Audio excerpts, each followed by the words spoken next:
Gennady, two of the biggest punchers in the sport of boxing. I think it's going to be a great matchup. And then Chocolatito against Rungosai is a terrific co-feature as well. Cuadras.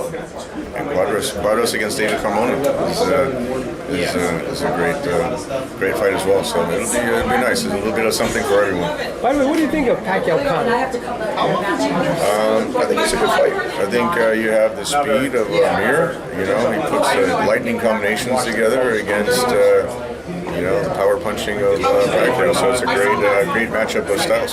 Carlos Cuadras just told me that Gennady Golovkin is the pound-for-pound king. A lot of people think that. Why? Why did they say that? I think he's just the most dominant. I think he's just the most dominant fighter in the sport today.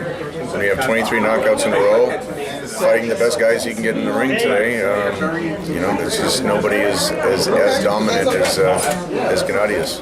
Does it surprise you that perception is that he is pound for pound the number one fighter in the world, but at the same time people still do question his resume? And what's your whole take on that? Well, you can only fight who will agree to get in the ring with them. And we tried to make so many fights last year with Canelo, with Saunders, with Eubank. We give Brooke a lot of credit, but I think this fight will erase any doubts. If Gennady is victorious against Danny Jacobs, I don't think anyone can question Danny Jacobs' resume.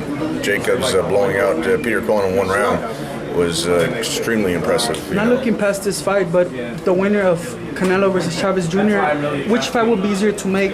One's at 160 and one would be at 168. Canelo 160, Chavez Jr. 168. Which one would you think would be? I think whoever wins that fight is a huge fight for Gennady. I think right now, if Gennady's successful in March, I think it just opens up a lot of doors for him for a future fight. But Canelo Chavez is a great fight, great matchup.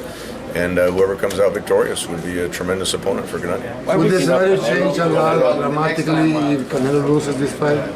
How things will change? I mean, the fight with Canelo definitely that changes things a lot. That's the biggest fight right now that we can make in the sport of boxing. We tried to make it last year, couldn't make it, but I think if both guys are successful, then I think that's a great fight for September. If Canelo, for some reason, isn't successful or Gennady's not successful, then it changes everything. You know. Chavez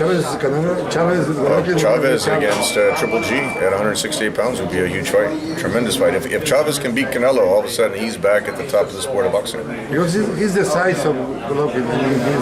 Well, Chavez is bigger. Chavez is a lot bigger than Canelo and a lot bigger than Golovkin. But that wasn't when we tried to make the fight with Chavez 2-3 years ago.